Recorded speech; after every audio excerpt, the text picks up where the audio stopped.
السلام علیکم ورحمۃ اللہ وبرکاتہ۔ عزیز طلبہ، آج ہم اسلامیات فرسٹ ایئر کی اسلامیات باب صوم اسوہ رسول اکرم صلی اللہ علیہ وسلم کے دوسرا سبق پڑھیں گے۔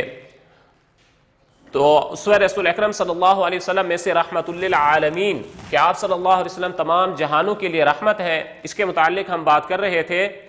تو اس سے پہلے ہم نے امت پر آپ صلی اللہ علیہ وسلم کی جو رحمت اور شفقت تھی اس کو بیان کیا، اور کافروں کے لیے جو آپ صلی اللہ علیہ وسلم کی رحمت تھی اس کو بیان کیا تھا۔ آج ہم آپ صلی اللہ علیہ وسلم کی عورتوں پر شفقت، یتیموں کا والی، غلاموں کا مولا اور بچوں پر جو آپ صلی اللہ علیہ وسلم کی رحمت اور شفقت تھی اس کو بیان کریں گے، اور اس کے متعلق جو مختصر سوالات بورڈ کے اندر آتے ہیں ان کو بیان کریں گے۔ تو عزیز طلبہ، آپ صلی اللہ علیہ وسلم جس طرح امت کے لیے شفقت اور رحمت بن کر آئے، کافروں کے لیے رحمت اور شفقت بن کر آئے، عورتوں کے لیے بھی آپ صلی اللہ علیہ وسلم رحمت بن کر آئے ہیں۔ آپ صلی اللہ علیہ وسلم کی آمد سے پہلے معاشرے کے اندر عورتوں کی کوئی عزت نہیں تھی، وہ ظلم و ستم کا شکار ہوتی تھیں، لیکن جب آپ صلی اللہ علیہ وسلم نبی بن کر تشریف لائے تو آپ صلی اللہ علیہ وسلم نے عورت کو اس کا مقام عطا فرمایا، اس کے حقوق اور فرائض بیان کیے۔ آپ صلی اللہ علیہ وسلم نے عورت کو تینوں حیثیت سے مقام عطا فرمایا، ماں کی حیثیت سے بھی، بیٹی کی حیثیت سے بھی اور بیوی کی حیثیت سے بھی مقام عطا فرمایا۔ ماں کے بارے میں آپ صلی اللہ علیہ وسلم نے فرمایا الجنت تحت اقدام الامہات، کہ جنت ماں کے قدموں کے نیچے ہے۔ اسی طرح بیوی کا مقام اللہ تعالی آپ صلی اللہ علیہ وسلم نے بیان فرمایا خیرکم خیرکم لأہلہ وانا خیرکم لأہلی، تم میں سے بہترین انسان وہ ہے جو اپنے گھر والوں کے ساتھ بہترین ہے، اور میں تم سب سے زیادہ اپنے گھر والوں کے ساتھ بہترین ہوں۔ اسی طرح بیٹی کے بارے میں آپ صلی اللہ علیہ وسلم نے فرمایا کہ جس کو اللہ تعالی نے 2 بیٹیاں دی اور اس نے ان کی اچھی پرورش کی اور ان کی شادی کی اور اس کے پورے حقوق ادا کیے، تو جنت میں وہ میرے ساتھ ایسے ہی ہوگا جیسے یہ 2 انگلیاں ہیں۔ تو آپ صلی اللہ علیہ وسلم نے عورت کو اس کو تینوں طرح سے، یعنی ماں کی حیثیت سے بھی، بیٹی کی حیثیت سے بھی اور بیوی کی حیثیت سے بھی عزت بخشی۔ اسی طرح آپ صلی اللہ علیہ وسلم یتیموں کے لیے بھی رحمت بنا کر بھیجے گئے۔ آپ صلی اللہ علیہ وسلم سے پہلے یتیموں کا کوئی خیال رکھنے والا نہیں تھا، بلکہ یتیموں کا مال چھین لیتے تھے۔ قرآن مجید کے اندر یتیموں کے بہت حقوق بیان کیے گئے ہیں، ان کے ساتھ رحمت اور شفقت معاملہ کرنے کے لیے ہدایات دی گئی ہے۔ اسی طرح آپ صلی اللہ علیہ وسلم نے بھی اپنی عملی زندگی سے ہمیں یہ درس دیا ہے کہ یتیموں کے ساتھ اچھا معاملہ کیا جائے، رحمت اور شفقت کا معاملہ کیا جائے۔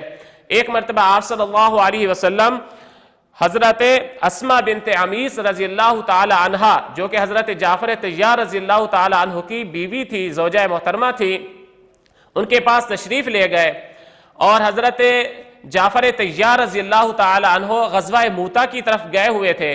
تو آپ صلی اللہ علیہ وسلم جب گھر میں گئے تو حضرت اسماء سے فرمایا کہ جعفر کے بیٹے کہاں ہیں، ان کو بلاؤ۔ تو جب وہ ان کو بلا کر لے آئے تو آپ صلی اللہ علیہ وسلم نے ان کو سینے سے لگایا اور آپ صلی اللہ علیہ وسلم نے ان سے پیار کیا۔ تو حضرت اسماء بنت عمیس رضی اللہ تعالی عنہ نے فرمایا کہ معلوم ہوتا ہے کہ حضرت جعفر کی طرف سے آپ کے پاس کوئی خبر آئی ہے۔ تو آپ صلی اللہ علیہ وسلم نے فرمایا کہ جی ہاں، وہ شہید ہو گیا ہے۔ تو آپ صلی اللہ علیہ وسلم کو جیسے ہی ان کے باپ کی شہادت کی خبر ملی تو وہ چونکہ یتیم ہو گئے، تو آپ صلی اللہ علیہ وسلم خود ان کے پاس چل کر گئے اور ان سے پیار کیا۔ اسی طرح آپ صلی اللہ علیہ وسلم غلاموں کے لیے بھی رحمت بنا کر بھیجے گئے۔ آپ صلی اللہ علیہ وسلم نے فرمایا کہ یہ غلام تمہارے بھائی ہیں، اللہ تعالیٰ نے ان کو تمہارا ماتحت بنایا ہے، جو تم کھاؤ وہی ان کو کھلاؤ، جو تم پہنو وہی ان کو پہناؤ، اور ان کو ضرورت سے زیادہ کام نہیں بتاؤ اور ان کے اوپر بوجھ نہیں ڈالو۔ اسی طرح آپ صلی اللہ علیہ وسلم بچوں کے لیے بھی رحمت بنا کر بھیجے گئے۔ آپ صلی اللہ علیہ وسلم بچوں پر بہت شفقت کیا کرتے تھے، بہت زیادہ پیار اور محبت سے پیش آتے تھے۔ آپ صلی اللہ علیہ وسلم جب جا رہے ہوتے تھے تو راستے کے اندر جب بچے مل جاتے تھے تو آپ صلی اللہ علیہ وسلم ان کو اٹھا لیتے تھے، ان سے پیار کرتے تھے، ان کو سلام کرتے تھے۔ اسی طرح جب مجلس کے اندر آپ صلی اللہ علیہ وسلم بیٹھے ہوتے تھے، کوئی چیز تقسیم ہونے کے لیے آتی تھی تو آپ صلی اللہ علیہ وسلم سب سے پہلے بچوں کو دیا کرتے تھے۔ اسی طرح آپ صلی اللہ علیہ وسلم جب کسی سفر پر جا رہے ہوتے تھے تو سفر پر جاتے وقت بچے آ جاتے ہیں سواری پر بیٹھنے کے لیے، تو آپ صلی اللہ علیہ وسلم ان کو اپنے ساتھ سواری پر کچھ دیر کے لیے بٹھا دیتے تھے۔ اسی طرح ایک مرتبہ آپ صلی اللہ علیہ وسلم حضرت حسن بن علی رضی اللہ تعالی عنہ کو پیار کر رہے تھے، تو وہاں پر محفل کے اندر اقرا بن حابس موجود تھے۔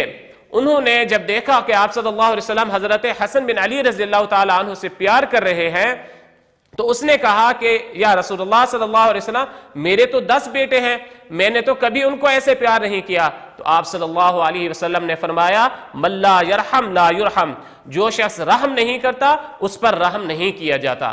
تو آپ صلی اللہ علیہ وسلم تمام انسانوں کے لیے، خواہ وہ مرد ہوں، خواہ وہ عورتیں ہوں، خواہ وہ یتیم ہوں، خواہ وہ مسکین ہو، خواہ وہ غلام ہو یا بچے ہوں، سب کے لیے آپ صلی اللہ علیہ وسلم رحمت بنا کر بھیجے گئے ہیں، اور سب کو آپ صلی اللہ علیہ وسلم کی رحمت سے حصہ ملا ہے۔ تو اب ہم آتے ہیں اس سبق کے متعلق جو مختصر سوالات بورڈ کے اندر آتے ہیں۔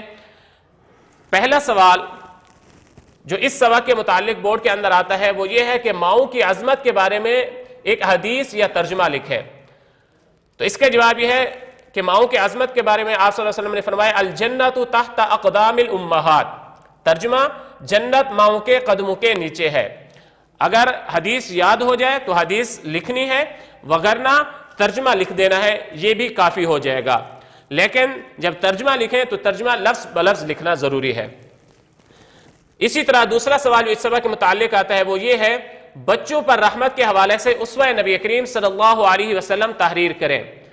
تو آپ صلی اللہ علیہ وسلم کا بچوں کے ساتھ جو سلوک تھا، جو رویہ تھا، وہ کیا تھا؟ اس کا جواب یہ ہے کہ حضور اکرم صلی اللہ علیہ وسلم بچوں پر بہت شفقت فرماتے۔ جب آپ صلی اللہ علیہ وسلم کا گزر بچوں کے پاس سے ہوتا تو آپ انہیں سلام کرتے اور رک کر پیار کرتے۔ مجلس میں کوئی چیز تقسیم ہونے کے لیے آتی تو سب سے پہلے بچوں کو دیتے۔ آپ صلی اللہ علیہ وسلم سفر پر جاتے تو بچوں کو اپنے ساتھ تھوڑی دیر کے لیے سواری پر بٹھا لیا کرتے تھے۔ تو یہ تھی آپ صلی اللہ علیہ وسلم کی بچوں کے ساتھ رحمت اور شفقت۔ تیسرا سوال جو اس سبق کے متعلق آتا ہے وہ یہ ہے کہ آپ صلی اللہ علیہ وسلم نے یتیموں کی نگہداشت کی کیا فضیلت بیان فرمائی ہے؟ تو اس کا جواب یہ ہے کہ آپ صلی اللہ علیہ وسلم نے یتیموں کی پرورش اور نگہداشت کرنے والے کے فضائل بیان کرتے ہوئے شہادت کی انگلی اور درمیانی انگلی کو ملا کر ارشاد فرمایا، یعنی آپ صلی اللہ علیہ وسلم نے یہ 2 انگلیاں کھڑی کی اور آپ صلی اللہ علیہ وسلم نے یہ 2 انگلیاں کھڑی کر کے فرمایا کہ میں اور یتیم کی نگہداشت کرنے والا جنت میں یوں ساتھ ساتھ ہوں گے، یعنی میں اور جو یتیم کی نگہداشت کرنے والا ہے، جس طرح یہ 2 انگلیاں ساتھ ساتھ ہیں، اسی طرح میں اور یتیم کی کفالت کرنے والا، نگہداشت کرنے والا بھی جنت میں ساتھ ساتھ ہوں گے۔ والسلام۔